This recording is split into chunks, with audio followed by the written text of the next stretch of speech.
Students of class 12, तो 2023 का जो एमपी बोर्ड का क्वेश्चन पेपर आया था उसमें बहुत सारे क्वेश्चन ऐसे हैं जो कि बहुत इंपॉर्टेंट है। उनमें से क्वेश्चन नंबर जो 18 है, डेफिनेटली ये इंपॉर्टेंट क्वेश्चन में से है। मैं ये तो नहीं कहूंगा कि यही आपके बोर्ड पेपर में आएंगे, लेकिन ऐसे क्वेश्चन आने की संभावना है, इसलिए हम ये क्वेश्चन को जरूर देखें। तो क्वेश्चन नंबर जो 18 है 2023 का, उसमें दोनों क्वेश्चन है, और भी इंपॉर्टेंट है और मेन क्वेश्चन भी इंपॉर्टेंट है। तो दोनों क्वेश्चन को एक बार पढ़ लेते हैं, क्वेश्चन को समझ लेते हैं और उसका पूरा डेरिवेशन अच्छे से देखते हैं कैसा है। तो प्रिज्म के पदार्थ के कांच के अपवर्तनांक का सूत्र निगमित कीजिए। तो प्रिज्म के पदार्थ जो कांच से बना हुआ है और वो वायु में रखा है, तो उसका सूत्र जो होता है वो sine a plus delta minimum divided by 2 और साइन a बाय 2। क्या a है, क्या डेल मिनिमम है, ये सब हम देखेंगे जब इसका सूत्र का निगमन करेंगे। और अथवा में इसी क्वेश्चन का 18वें नंबर का जो अथवा है 2023 के क्वेश्चन पेपर का है ना, क्वेश्चन पेपर का उसका अथवा वाला क्वेश्चन है लेंस निर्माता सूत्र, जो कि दोनों के दोनों ही क्वेश्चन एक इंपॉर्टेंट टॉपिक से रिलेट करते हैं। चलिए अब हम इसके डेरिवेशन देखते हैं।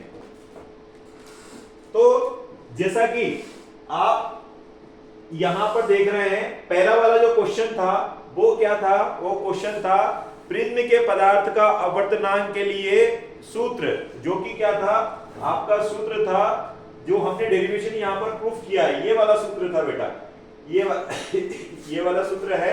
तो यही हमने निगमित कर दिया है। तो इसको निगमित करने के लिए हमें क्या चाहिए वो देखते हैं। तो हम यहां से कहानी स्टार्ट करते हैं। हम जानते हैं जब प्रकाश वायु से कांच में प्रवेश करती है, मतलब अपवर्तन होता है, और प्रकाश का अपवर्तन होता है तो हम स्नेल के नियम को यूज करते हैं। तो स्नेल का नियम होता है जिस माध्यम में प्रकाश प्रवेश कर रहा है उसका अपवर्तनांक जिस माध्यम से आ रहा है उसके सापेक्ष। तो ग्लास में या कांच में प्रवेश कर रहा है और वायु से, तो इसको हमने लिखा, और साइन आपतन कोण और साइन अपवर्तन कोण, इसको हमने समीकरण 1 मान लिया। अब हम ये चित्र को समझ लेते हैं। तो चित्र वैसे आपके प्रैक्टिकल में भी है, और चित्र को समझते हैं। तो यहाँ पर हमें क्या एक ट्रायंगुलर शेप बनाना पड़ेगा, इक्विलेटरल ट्रायंगुलर प्रिज्म का, और इसमें हमने ये वाली किरण, ये जो जैसा कि आप सारी चीजें देख रहे हैं, ये बाकायदा समझ लीजिएगा ये कौन सी किरणें हैं, जैसे बीसी क्या है, एंगल ए क्या है, ये सारी चीजें मैंने नोट कर दी है, तो वो आप कर सकते हैं। ये डायग्राम भी देखेंगे तो ये आपतित किरण है, ये आपतन कोण है, ये वाला जो निर्गत किरण है, निर्गत किरण को पीछे बढ़ाया, आपतित किरण को आगे बढ़ाया, तो यहाँ पर एक कोण बना, और उस कोण को हमने बोला है विचलन कोण। तो ये चित्र ही सब कुछ इंपॉर्टेंट है। इसमें अगर चित्र समझ में आ गया तो डेफिनेटली आप ये डेरिवेशन को इजीली समझ पाएंगे। इसमें हमें चाहिए क्या, इसमें 3 चीजें चाहिए। एक तो हमें चाहिए चतुर्भुज, इसमें एक क्या चाहिए, चतुर्भुज, और एक त्रिभुज चाहिए, और एक दूसरा त्रिभुज चाहिए। तो कौन कौन से चीजें हमें चाहिए, एक चतुर्भुज चाहिए AQNR, जो कि मुझे यहां पर दिख रहा है, देखिए AQNR। अगर मैं इसको पूरा मिला दूं तो ये मेरा एक चतुर्भुज बन गया। तो एक तो ये चाहिए, दूसरा मुझे क्या चाहिए, दूसरा एक त्रिभुज चाहिए, और त्रिभुज में कौन सा चाहिए मुझे, QNR। तो यहां पर देखूंगा तो QNR, ये देखिएगा, ये वाला त्रिभुज चाहिए, और एक और त्रिभुज मुझे चाहिए। तो एक त्रिभुज और मैं अगर देखता हूं तो एक त्रिभुज मुझे चाहिए QTR। तो यहां पर एक त्रिभुज और देखिएगा, यहां पर ये दिख रहा है, ये और ये QTR। तो ये तीनों शेप की आकार की हेल्प से हमने ये डेरिवेशन को प्रूव किया है। तो देखिए चतुर्भुज AQNR से जो आमने सामने के कोण है उनका योग हमेशा 180 होता है, ये आपने पढ़ा ही होगा पिछली क्लास में। और त्रिभुज के तीनों कोणों का योग 180 डिग्री होता है, ये भी पढ़ा होगा। समीकरण 2 और समीकरण 3 से हमने देखा तो हमें क्या मिल गया, A बराबर R1 प्लस R2 मिल गया। लेकिन ये अगर हम स्थिति देखें तो हम न्यूनतम विचलन की स्थिति देखते हैं। न्यूनतम विचलन के लिए R1 और R2 का मान क्या हो जाएगा, R हो जाएगा, और जो विचलन कोण है वो न्यूनतम विचलन कोण हो जाएगा, और I का मान निर्गत कोण के मान के बराबर हो जाएगा, और अपवर्तित किरण जो है आधार रेखा जो है प्रिज्म की उसके समांतर हो जाएगी, तब ऐसा कंडीशन होगी। तो ये भी एक इंपॉर्टेंट पॉइंट है, इसको भी नोट करिएगा। हो सकता है आपको एमसीक्यूज में, फिलप्स में, इस टाइप से इससे भी क्वेश्चन बन सकते हैं, है ना। जरूरी नहीं है सर डेरिवेशन में पूछें, हो सकता है इसी में से कोई कॉन्सेप्ट पूछ ले, तो आपको ये चीजें पता होनी चाहिए। तो ऐसे करके हमने जब कंडीशन लगाई तो r का मान मुझे मिल गया a/2।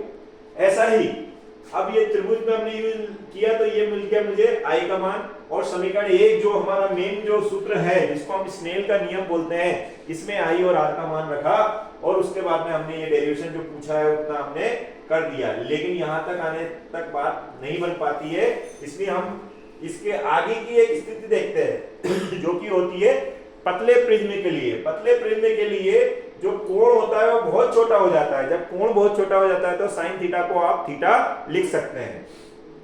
तो जो समीकरण जो आपने ऊपर जो प्रूफ किया है, इसी में जो साइन वाली टर्म्स है वो हट जाएगी, बचेगा ये वाला पार्ट। इनको क्रॉस मल्टीप्लाई करेंगे तो ये न्यूनतम विचलन कोण बराबर आ जाएगा प्रिज्म कोण, और ब्रैकेट में आ जाएगा अपवर्तनांक, कांच के प्रिज्म का अपवर्तनांक वायु के सापेक्ष -1 करके ये डेरिवेशन आ जाएगा। आई होप पहले वाला जो क्वेश्चन है 18वें का जो क्वेश्चन है उसका डेरिवेशन समझ में आ गया होगा। पूरा कैसे किया, अगर नहीं आया तो फिर भी आप पूछ सकते हैं। अब दूसरे क्वेश्चन पे आते हैं, तो एक बार क्वेश्चन एक बार और पढ़ लेते हैं ताकि आपको कॉन्सेप्ट क्लियर हो जाए। तो मैं जब देखता हूं ये दूसरा वाला क्वेश्चन, तो मुझे दिखता है पतले लेंस के लिए लेंस निर्माता सूत्र को निगमित कीजिए। ये होता है आपका लेंस निर्माता सूत्र। बच्चों मैंने ये देखा है कि ये लेंस निर्माता सूत्र आपसे कहीं पर भी पूछ लेते हैं, डेरिवेशन पूछ लेते हैं, न्यूमेरिकल पूछ लेते हैं, इसलिए आप ये वाले टॉपिक को तो मेरे हिसाब से छोड़ना ही नहीं चाहिए। रे ऑप्टिक्स आपका बहुत इंपॉर्टेंट चैप्टर में से है, स्कोरिंग चैप्टर है, तो इसमें ये चीजें तो आपको छूटनी नहीं चाहिए। चलिए आप देखते हैं कैसे ये सूत्र बना है, इसका ही निगमन हमें देखना है। तो हम आगे बढ़ते हैं। तो जैसा कि हमने ये एक डेरिवेशन तो देख चुके थे, दूसरा वाला डेरिवेशन देखते हैं बेटा, ये वाला देखते हैं। तो क्या लिखा है यहाँ पर, लेंस निर्माता सूत्र, लेंस मेकर्स फॉर्मूला। भाई ये लेंस मेकर्स फॉर्मूला क्यों है? क्योंकि जब हम लेंस का कंस्ट्रक्शन करते हैं तो उसकी हमें प्रॉपर पावर चाहिए, पावर मतलब उसकी शक्ति चाहिए, उसकी फोकस दूरी चाहिए, तो इसके लिए हमें ये सूत्र की जरूरत पड़ती है। इसीलिए लेंस बनाने के लिए proper focal length, proper power का लेंस बनाने के लिए लेंस निर्माता सूत्र की जरूरत पड़ती है, इस सूत्र की जरूरत पड़ती है, इसलिए इसको हम लेंस मेकर फॉर्मूला या लेंस निर्माता सूत्र कहते हैं। तो इसके लिए हमें ये चित्र हमें अच्छे से आना चाहिए, है ना, ये चित्र अच्छे से आना चाहिए। आप पहले इसको देख लो, अगर आपको नहीं समझ में आएगा तो मैं ये चित्र फिर से बना के बता दूंगा। आई होप मैंने क्लास में बताया तो मेरे क्लास के स्टूडेंट को तो समझ में आ गया होगा। अगर आपको नहीं समझ में आता है तो आप कमेंट बॉक्स में पूछ सकते हैं। अब हमें पता है, हम जानते हैं गोलीय पृष्ठ का अपवर्तन सूत्र, ये भी बहुत ही इंपॉर्टेंट टॉपिक है। तो वो गोलीय पृष्ठ से अपवर्तन का सूत्र, गोलीय पृष्ठ हो सकता है आपका अपवर्तक कौन सा हो, आपका उत्तल पृष्ठ हो सकता है वो आपका अवतल पृष्ठ हो। तो ये वाला सूत्र हमने यूज करना है प्रथम पृष्ठ के लिए। तो प्रथम पृष्ठ मेरा यहाँ पर जो ब्राउन कलर में दिख रहा है, इसके लिए मैंने अपवर्तन लगाया। तो अपवर्तनांक उस माध्यम का वही है, प्रतिबिंब की दूरी जो है वो v' से माइनस पहला माध्यम μ1 है, और वस्तु की दूरी क्या है, u है, और यहाँ पर μ2 की जगह μ2 और μ1 की जगह μ1 और r की जगह यहाँ पर r1 है, क्योंकि यहाँ से यहाँ तक की दूरी जो है वो r1 है। अब जब द्वितीय पृष्ठ की बात करते हैं, द्वितीय पृष्ठ में ये कंडीशन आप लगा दो। इसी में आपने ये कंडीशन लगा दी, क्योंकि वो अब प्रकाश पहले वायु से कांच में जा रहा था, कांच से वायु में जा रहा है, तो इसलिए कंडीशन पूरी चेंज हो गई। तो हमने ये किया, और उसके बाद में दोनों पृष्ठ को जब हमने जोड़ा, ये वाले पृष्ठ को और ये वाले पृष्ठ को, तभी तो हमें लेंस मिला। तो हमने दोनों समीकरण को क्या कर दिया, जोड़ दिया। जोड़ते हैं तो हमें ये, जब जोड़ने के बाद में देखते हैं तो ये वाले लेफ्ट साइड मिलता है, ये राइट साइड, और इनमें देखिएगा एक चीज हमें क्या कॉमन नहीं मिल रही थी, कॉमन यहाँ पर नहीं मिल रही थी, तो हमने माइनस कॉमन लिया। जब माइनस कॉमन लिया तो ये μ2 जो माइनस का था वो प्लस का हो गया, और जो μ1 प्लस का था वो माइनस का हो गया। अब दोनों में से कॉमन आ गया, μ1 को डिवाइड किया, तो फाइनली हम ये डेरिवेशन हमें मिल गया है।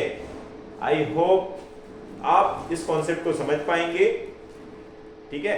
Then also if you are not getting, अगर आप कहें कि सर पूरा सॉल्व करके या पूरा ड्राइव करके बताइए, तो मैं आपको बता दूंगा।